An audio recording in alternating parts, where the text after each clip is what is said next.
রেমাল ঘূর্ণিঝড়ের প্রভাব পড়তে শুরু করেছে সমুদ্র উপকূলবর্তী এলাকাগুলোতে।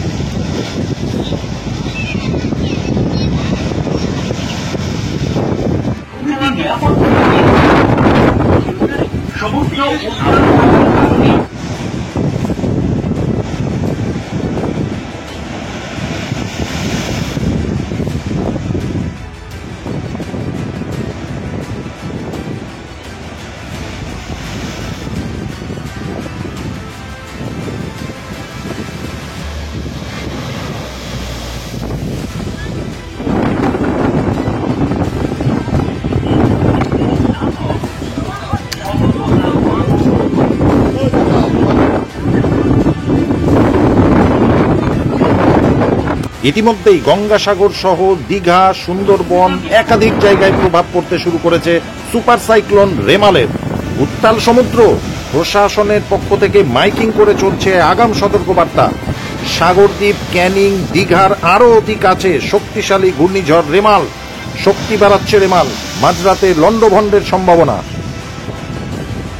যে ছবি আপনারা দেখছেন, রেমাল ঘূর্ণিঝড়ের প্রভাব পড়তে শুরু করেছে ইতিমধ্যেই সমুদ্র উপকূলবর্তী এলাকাগুলোতে। বিভিন্ন জায়গায় বৃষ্টি শুরু হয়েছে। ইতিমধ্যেই গঙ্গাসাগর সহ দীঘা, সুন্দরবন একাধিক জায়গায় প্রভাব পড়তে শুরু করেছে সুপার সাইক্লোন রেমালের। শক্তি বাড়াচ্ছে রেমাল, মাঝরাত্রে ল্যান্ডফলের সম্ভাবনা রয়েছে।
সমুদ্রে যাওয়া এই সমস্ত সামুদ্রিক কার্যকলাপ সম্পূর্ণরূপে বিশেষ সতর্কতার